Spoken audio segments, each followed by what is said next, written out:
दोस्तों नमस्कार। मैं मृत्युंजय आपका स्वागत करता हूं हमारे इस चैनल सटीक परामर्श में।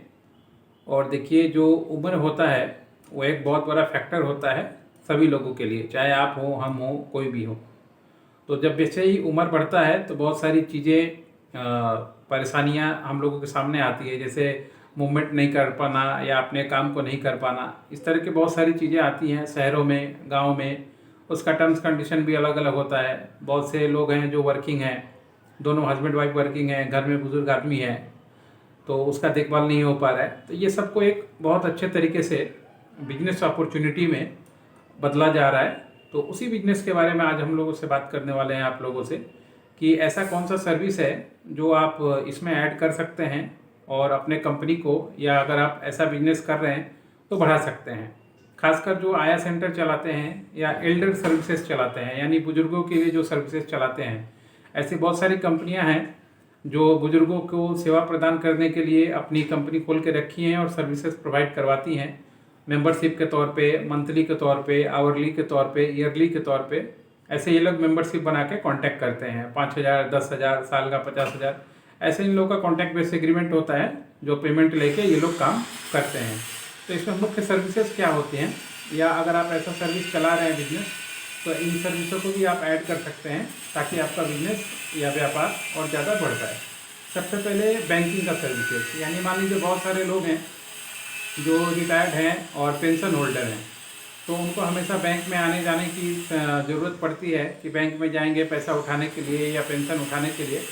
तो आप ऐसे लोगों को सर्विसेज दे सकते हैं कि आप उनके साथ बैंक में जाएं और उनका फॉर्म फिलअप करें, उनके बिहाफ पे उनके साथ में रह के उनका पेमेंट कलेक्ट करवाएं या पेमेंट जमा करवाएं, ताकि उनको हैरेसमेंट का सुविधा मतलब असुविधा ना हो, लाइन में खड़ा होना या इस तरह का बहुत सारा चीज़ होता है। दूसरा है पेइंग बिल, जो भी हो, या सीनियर सिटीजन हो या मान लीजिए नवयुवक हो या कोई भी हो, अगर आप अपने घर में रह रहे हैं तो आपको देखिए आजकल इलेक्ट्रिक का बिल, बहुत सारे बिल हैं, कुछ सामान खरीदा आपने उसका बिल जाके पेमेंट करना पड़ता है। तो आप चाहें तो ये सर्विसेज अपने यहाँ पे ऐड कर सकते हैं कि किसी का बिल, घर का बिल, टैक्स, या मान लीजिए आपका इलेक्ट्रिक बिल, ऐसा बहुत सारा चीज़ जमा कराना हो तो आप ऐसी सर्विसेज दे सकते हैं।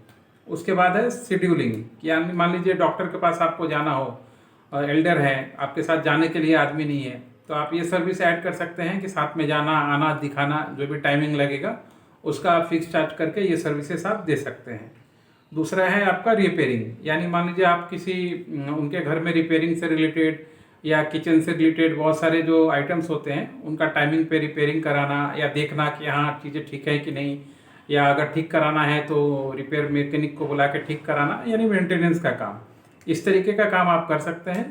प्लस मेडिकल इमरजेंसी, अगर मान लीजिए रात को कुछ इमरजेंसी आ जाए तो उनके साथ कौन जाएगा, उनको कौन देखेगा, ये सर्विसेज आप ऐड कर सकते हैं। कहीं बाहर स्टेट में मान लीजिए ले जाना हो तो वहाँ ले जाना उनको डॉक्टर दिखाना, वापस लाना, डॉक्टर से अपॉइंटमेंट लेना, ये सब काम कर सकते हैं। प्लस पेपर वर्क, उनके पास भी बहुत सारा पेपर होता है, मान लीजिए ज़मीन जायदाद का पेपर हुआ, बैंक का पेपर हुआ, या प्रॉपर्टी का पेपर हुआ, बहुत सारी चीज़ें हैं, पेपर हैं जो वो लोग हैंडल करते हैं और उनको संभाल के रखने की ज़रूरत होती है।